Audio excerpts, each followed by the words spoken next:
¿Qué pasaría si el hombre que todos despreciaron resultara ser el más valiente de todos? ¿Lo defenderías ahora o esperarías a ver qué pasa? Cuéntanos en los comentarios. Pero nadie en ese salón de fiestas estaba preparado para lo que vendría después. El mariachi dejó de tocar cuando la figura alta con toga negra atravesó las puertas de cristal del Salón Los Arcos.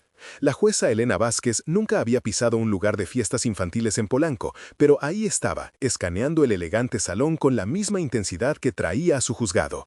Los invitados a la fiesta de cumpleaños, en su mayoría padres adinerados del colegio americano, la miraron con confusión mientras se dirigía hacia la mesa del rincón, donde un hombre con camisa de trabajo arrugada permanecía sentado solo, observando a su hijo de 8 años soplar las velas rodeado de niños que no tenían permitido reconocer su presencia.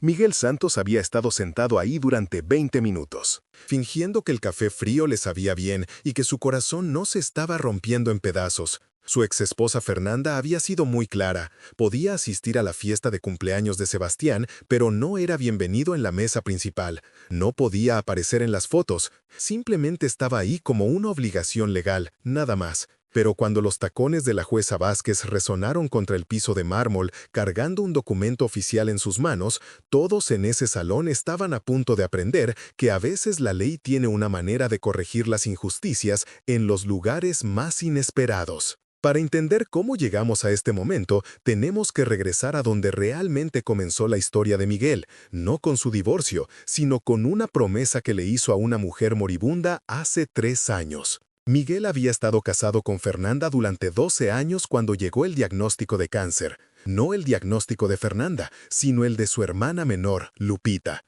Lupita tenía 26 años, era soltera y luchaba contra un cáncer de páncreas en etapa 4 con la feroz determinación que corría en su familia. Pero conforme los tratamientos se volvían más duros y el pronóstico más oscuro, Lupita hizo una petición inusual. Quería que Miguel y Fernanda se hicieran cargo de su hija de 5 años, Paloma, si lo peor pasaba. «Prométeme, Miguel», le había susurrado desde su cama de hospital, su mano agarrando su muñeca con una fuerza sorprendente. «Prométeme que Paloma no va a ir a parar a algún orfanato. Prométeme que va a tener una familia de verdad». Miguel había prometido sin dudarlo. Fernanda había asentido con la cabeza, lágrimas corriendo por su rostro. Le darían a Paloma el amor y la estabilidad que se merecía. Serían la familia que Lupita no podría vivir para darle. Pero cuando Lupita murió 6 meses después, algo cambió en Fernanda. El dolor, la responsabilidad repentina de criar a 2 niños, la presión económica, todo se volvió demasiado. Fernanda comenzó a resentir la promesa que habían hecho.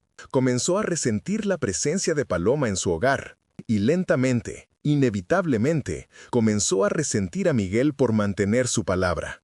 «Ni siquiera es nuestra sangre», decía Fernanda durante sus peleas cada vez más frecuentes. «Tenemos a nuestro propio hijo en quien pensar». Miguel observaba a Paloma jugando con Sebastián, viendo lo naturalmente que se habían unido como hermanos. Y no podía entender cómo Fernanda había olvidado a la pequeña niña llorando en el funeral de su madre, abrazando un elefante de peluche que todavía olía al perfume de Lupita. Los papeles del divorcio llegaron un martes. Fernanda quería la custodia completa de Sebastián y dejó muy claro que Paloma no era parte del paquete. Ya había contactado al DIF. Paloma se convertiría en pupila del Estado mientras se desarrollaba la batalla por la custodia. Miguel luchó más fuerte de lo que había luchado por cualquier cosa en su vida. Tomó turnos extra en el taller mecánico para pagar a un abogado. Documentó cada evento escolar, cada cita médica, cada cuento antes de dormir. Tenía fotos de Paloma y Sebastián construyendo fortalezas con sábanas, haciendo hot cakes los domingos por la mañana, leyendo juntos en el sofá. Pero Fernanda tenía ventajas que Miguel no tenía. Era ejecutiva de marketing con un sueldo de 6 cifras. Vivía en una casa en Las Lomas. Podía proveerle a Sebastián escuelas privadas, clases de tenis y fondos universitarios. Miguel vivía en un departamento de 2 recámaras arriba de la panadería de Doña Carmen, donde el aroma del pan recién horneado mezclándose con el aceite de motor de su ropa creaba una combinación extraña pero extrañamente reconfortante. La audiencia de custodia había sido brutal. El abogado de Fernanda pintó a Miguel como inestable, financieramente irresponsable y emocionalmente apegado a una niña que no era su responsabilidad.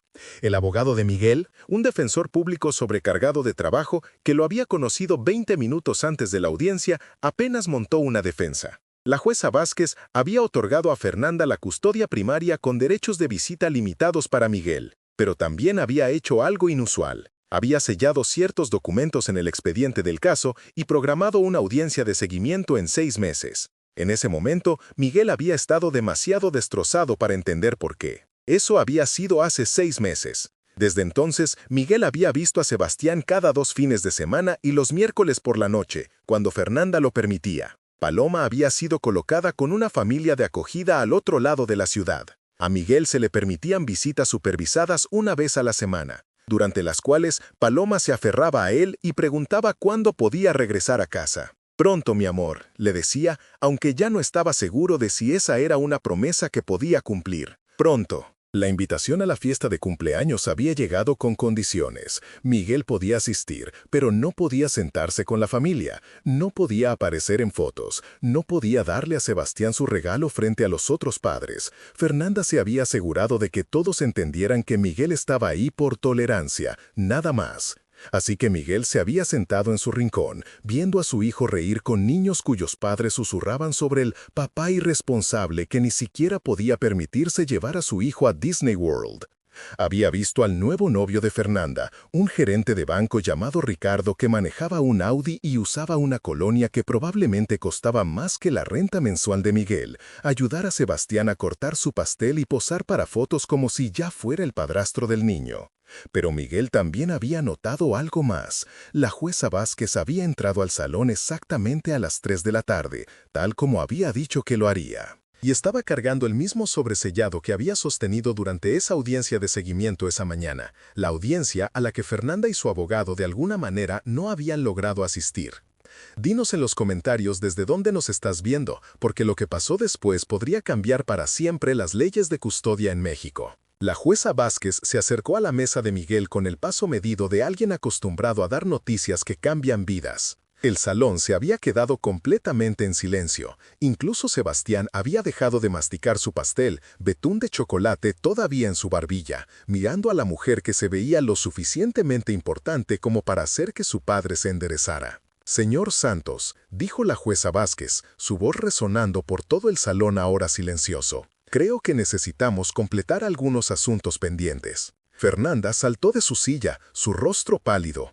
«Su señoría, no entiendo. La audiencia de custodia no es hasta...» «La audiencia de custodia fue esta mañana a las 9, señora García. La audiencia a la que usted y su abogado no lograron asistir a pesar de haber sido debidamente notificados». Miguel sintió que las rodillas se le aflojaban. La audiencia de seguimiento. Había estado ahí, sentado solo en la sala del tribunal, preguntándose si se había equivocado de fecha. Su abogado también había estado ahí, moviendo papeles nerviosamente. Pero el lado de Fernanda en la sala había permanecido vacío. «Debe haber algún error», tartamudeó Fernanda, su nuevo novio Ricardo poniendo una mano protectora en su hombro. «Nunca recibimos ninguna notificación». La jueza Vázquez abrió su sobre y sacó un grueso paquete de documentos. Según los registros del juzgado, la notificación fue enviada a su abogado registrado, el licenciado Herrera, quien firmó por correo certificado el 15 de enero. La audiencia también fue publicada en el calendario público del juzgado, como lo requiere la ley. El corazón de Miguel comenzó a acelerarse. Recordó esa mañana, sentado en la sala vacía, mientras la jueza Vázquez revisaba expediente tras expediente. Le había hecho preguntas detalladas sobre Paloma, sobre Sebastián, sobre las promesas que había hecho y cumplido. Había querido saber sobre el rendimiento escolar de Paloma, su adaptación al hogar de acogida, su relación con Sebastián. «Su señoría». La voz de Fernanda se estaba alzando ahora, atrayendo miradas de los invitados a la fiesta. «Seguramente podemos reprogramar. Esto es muy irregular, conducir asuntos judiciales en la fiesta de cumpleaños de un niño». «Lo que es irregular, señora García, es un arreglo de custodia que separa a hermanos que se han unido como familia. Lo que es irregular es poner a una niña en un hogar de acogida cuando tiene un tutor amoroso dispuesto y capaz de proporcionar un hogar estable». La voz de la jueza Vázquez permaneció calmada.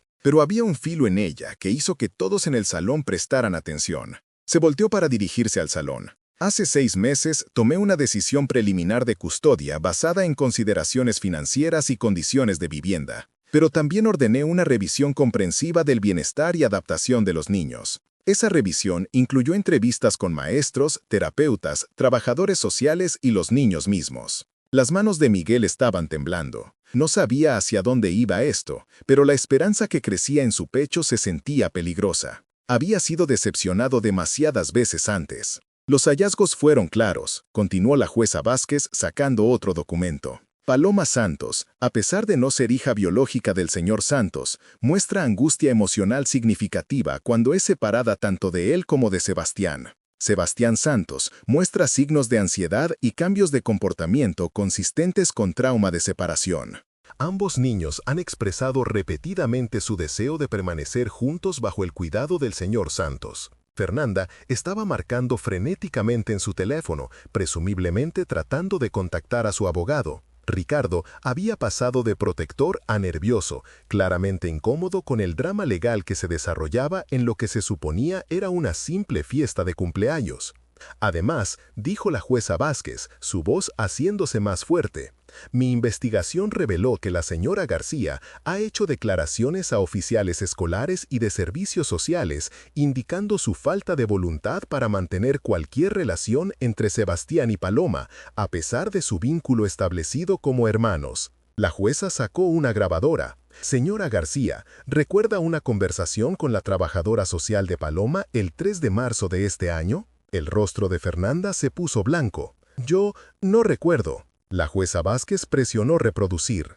La voz de Fernanda llenó el salón. Metálica pero clara. Esa niña no es mi responsabilidad. No es la hermana real de Sebastián. Entre más pronto entiendan todos eso, mejor. Ya no la quiero cerca de mi hijo. Es mercancía dañada de una familia dañada. El silencio que siguió fue ensordecedor. Sebastián, que había estado escuchando con creciente confusión, miró a su madre con lágrimas en los ojos. Mami, dijiste que Paloma estaba en Disney World. Dijiste que por eso no podía venir a mi fiesta. Miguel sintió que algo se rompía en su pecho. Todos esos meses de visitas supervisadas, de Paloma preguntando por qué no podía regresar a casa, de Sebastián preguntando dónde se había ido su hermana. Todas esas mentiras. La jueza Vázquez guardó la grabadora. Señor Santos, basándome en la revisión comprensiva ordenada por este juzgado y a la luz de la incomparecencia de la señora García a la audiencia de esta mañana, estoy preparada para emitir una orden de custodia modificada.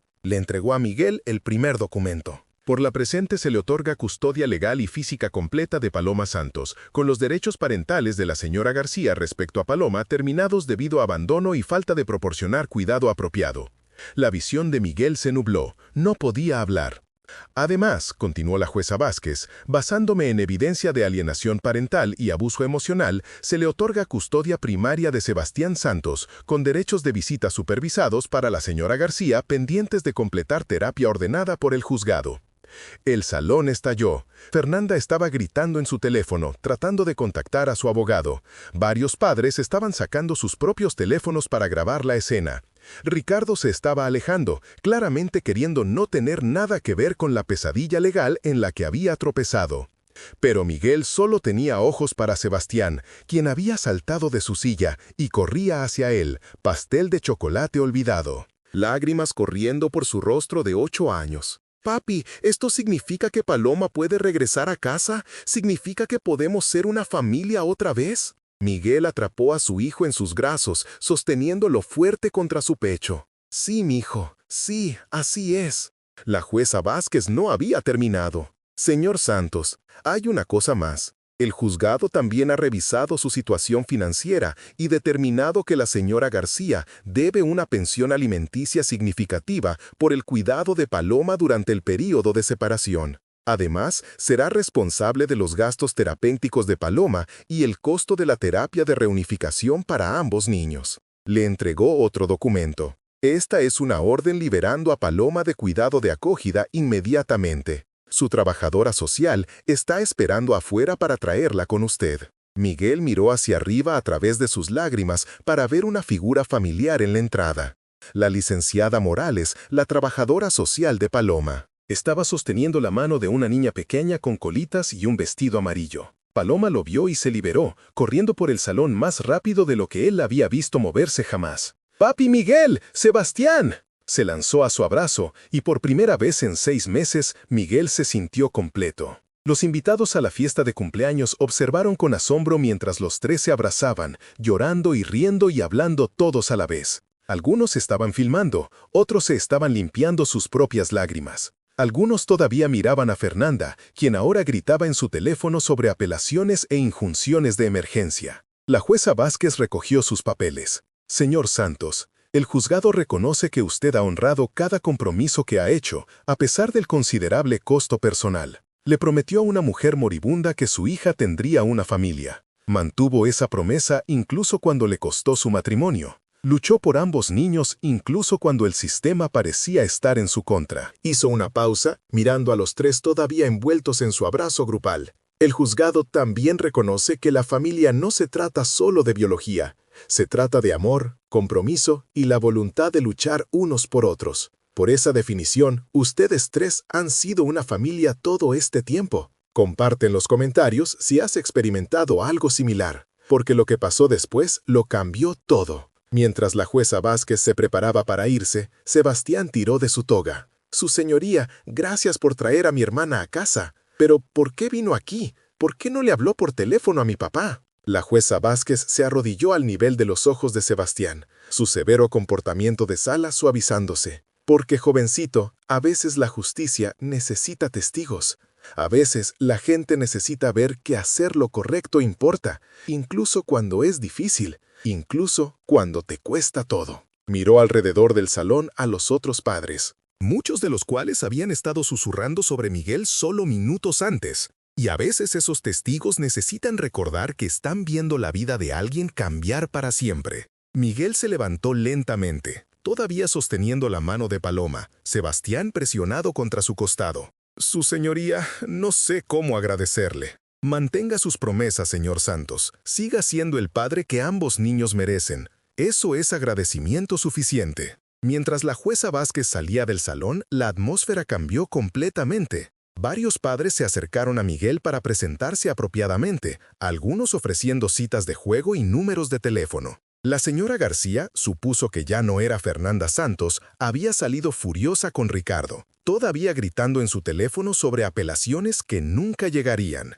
Pero la verdadera magia pasó cuando Miguel se arrodilló entre Sebastián y Paloma, ambos todavía aferrándose a él como si tuvieran miedo de que pudiera desaparecer. Entonces dijo, tratando de mantener su voz estable, creo que alguien estaba teniendo una fiesta de cumpleaños. Sebastián sonrió a través de sus lágrimas. ¿Paloma también puede tener pastel? Le encanta el pastel de chocolate. ¡Me encanta el pastel de chocolate!, gritó Paloma, brincando en sus pies. ¡Y me encantan las fiestas de cumpleaños! ¡Y me encanta estar en casa! Miguel miró alrededor del salón, las decoraciones elegantes, los pisos de mármol, el mariachi empezando a tocar de nuevo en la esquina. Hace 6 meses se habría sentido avergonzado de no poder pagar una fiesta como esta para Sebastián. Ahora se sentía como el lugar más hermoso del mundo. ¿Saben qué?, dijo, atrayendo a ambos niños más cerca. Creo que esta es la mejor fiesta de cumpleaños de todas. Mientras caminaban de regreso a la mesa para compartir lo que quedaba del pastel de chocolate, Paloma charlando sobre su familia de acogida y cómo había extrañado la risa de Sebastián, Miguel captó su reflejo en la ventana del salón. Se veía diferente de alguna manera. No como el hombre roto que se había sentado solo en el rincón hace 20 minutos, sino como alguien que acababa de recordar quién realmente era. Era un hombre que mantenía sus promesas, un padre que luchaba por sus hijos, un guardián que entendía que a veces las batallas más importantes se pelean en los lugares más inesperados.